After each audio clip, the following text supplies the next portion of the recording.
9 emotional habits you need to let go of.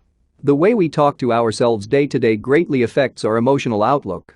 Over the course of our lives, we run across all types of people, and the fact that we're prone to classifying them as types shows just how much we tend to believe that people are certain ways by nature. The truth is, many aspects of our personalities and emotional makeups are brought on over time by the psychological habits we have adopted, the ways in which we interpret events, the thoughts that run through our heads like clockwork, and the explanations we give ourselves for how the world works. Few people would endorse wanting to become bitter and negative human beings, and yet it's not an uncommon sight to see. Especially for people who have experienced more than their share of tough times. Want to have a more hopeful and optimistic outlook on life?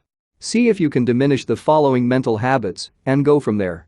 1. Not forgiving others. Many people equate forgiveness with forgetting that something happened altogether or saying that it was okay that it did. That's not what forgiveness is about. And many people claim that they have forgiven someone for something, and yet in reality, they have not. What real forgiveness means is allowing yourself to be free from the resentment of having been wronged, to accept that something has occurred, and to believe that you deserve to move on from it. It's to declare your independence from perseverating on how to get revenge on another person, to stop dwelling on how to make them make up for it, and continuing to let that corrode your emotional well-being. It is letting go in its healthiest, truest sense. Forgiveness doesn't minimize the wrongness of someone's actions. It just allows you to no longer be hurt by them. Forgiveness is associated with reduced depression, stress, and hostility, and improved self-esteem and even physical health. When you look at its benefits, you'll see it's about being kind to yourself, not doing a favor for someone else. 2. Not forgiving yourself. Even more kind is allowing yourself to move on from your own mistakes. Regret, embarrassment, shame, and guilt from a single mistake can haunt you for years.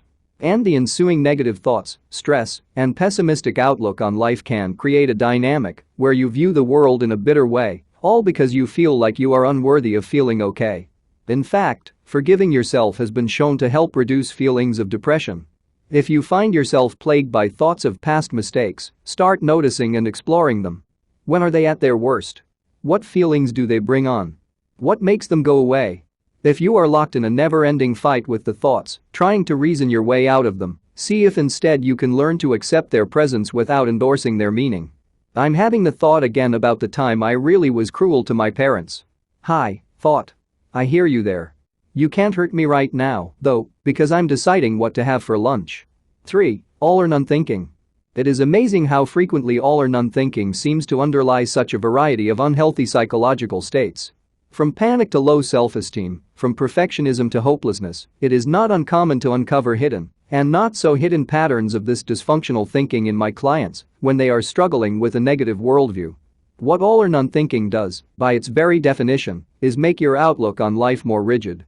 It magnifies negativity by making it appear bigger than it really is. It keeps your mind focusing on what's gone wrong rather than what's gone right, and it sets you up to see the bad in people, things, and life more often than the good. See if you can catch yourself making this mistake in daily life. Are you inherently uncomfortable with shades of gray, and do you prefer things to be more black and white? That might be good for organizing a closet, but when it comes to how you process bad things happening, it can hurt you. 4. Holding others to a higher standard than you hold yourself. When you are constantly disappointed and annoyed with people around you, it could mean that you are having an unlucky break and not being treated the way you deserve. It could also mean that you are choosing ill-fitting people to accompany you throughout life. Or, more likely, it could mean that you have a set of overly rigid standards for other people's behavior that you don't apply to yourself. In fact, sometimes we are hardest on others when we see our own traits in them, things that we don't like to admit or look at. Seeing them in others makes us uncomfortable. Like the classic hypocrite who crusades against sins far smaller than the one he or she commits in their private life, it's bound to create a disconnect within us that causes stress, hostility, and negativity. Examine what's really going on when you're chronically frustrated with someone, whether it's the stranger in the left-hand turn lane or your messy roommate. Are you looking at the whole picture? What if you, instead of bathing in the negative energy, chose to reflect on the last time you made a mistake and the way it may have looked to others? Sending empathy to others, even when you least want to, can be a surprisingly powerful tool to take away the anger. 5. Believing that things will never get better. Severe hopelessness can be particularly dangerous, putting people at increased risk for depression and even suicide. But even milder beliefs about how things will never improve can do significant damage day to day. My sister will never get her act together, I'll never be able to pay off my student loans, and the world is a bad place, and getting worse are all beliefs that show hopelessness and can blind a person to significant evidence to the contrary. A lifetime is, for most of us, a decades-long ride that sees many highs and many lows, and many ebbs and many flows. Believing that there is a downward trajectory obstructs the beauty of everyday things and keeps you hopelessly and inaccurately believing negative ideas, giving them a staying power in you that they don't deserve. Imagine how much peace you can feel simply by allowing yourself to believe that harmonious and beautiful things are out there in the world, yet to be experienced. It takes practice to see them, but they are there and always will be. 6. Believing you have less control over your life than you really do. Learned helplessness, first identified by Martin Seligman, involves the belief that we don't have control over our situations even in cases when we do, and so we convince ourselves we shouldn't even bother to try. This mindset has been shown to be correlated with depression, and for some people it follows a period of time when they really did not have much control over their lives, perhaps suffering from abuse or neglect, for example. But when the beliefs that we have no power persist after we, in actuality, have gained power back, we deny ourselves the potential to make our lives better. And we increase the likelihood that we view the world as an inherently demoralizing place, convincing ourselves that we can't make a difference. The more that we can feel that we can steer our own ship, the more we can build a life that suits us. Are you underestimating your ability to get out of that dead-end job, find a partner that treats you well, or develop a peaceful resolution to your years-long fight with your brother?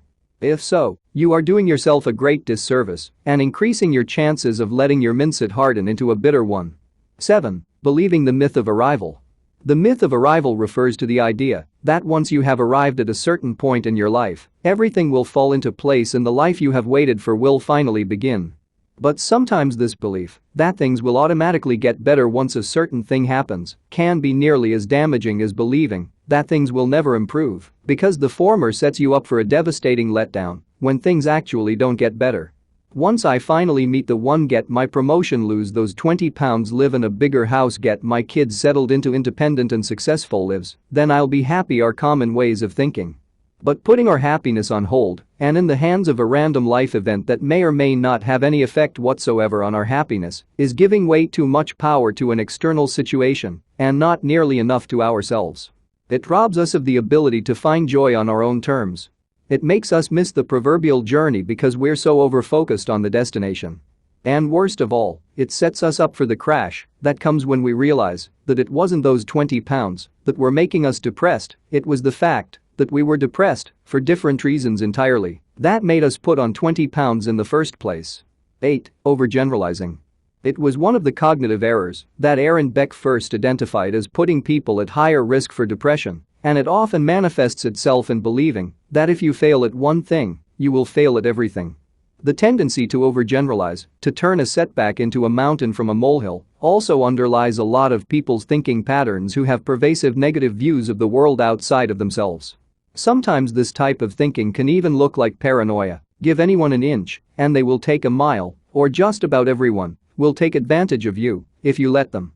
It's true that not every human being out there is a paragon of virtue, but it's also true that there is a heck of a lot of goodness if you look for it.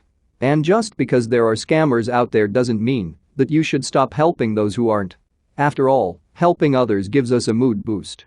Examine your beliefs to see if you are, against all available evidence, overgeneralizing the world into a dangerous or hostile place, which may show hostility coming from within. 9. Not practicing gratitude. By now you've probably heard it, and I've written about it in this very space. Being grateful for things big and small brings big changes to your mental health. It is much harder to be bitter about your late arriving dinner, I am never coming to this restaurant again, and have it ruin your whole night if you allow yourself to acknowledge how gorgeous the blooming trees outside the restaurant window were while you waited, or the fact that you are able to afford to pay someone to cook you a meal at all, or the fact that you were with someone who could make you laugh, no matter how much your stomachs were growling. Some people may think that gratitude meditation, or keeping a list of things that you're grateful for, is hokey. But would you rather be a little hokey or be the person who goes their whole life without the mental and physical health benefits, lessen depression, improved immune system functioning and heart health, among many others, that gratitude brings? Thanks for watching. Please help us create more content by supporting our Patreon page at www.patreon.com/discofith. You will instantly gain access to over 400 videos about billionaire biographies and over 140 personal development videos and over 180 Christian videos and over 450 verse and quotes images among other goodies. If you enjoyed this video, please leave a comment, like this video, share this video, and subscribe to this channel and hit the notification bell to never miss another video. You can also check out our second channel, Discofith. Link is in the description. Thank you and God bless you.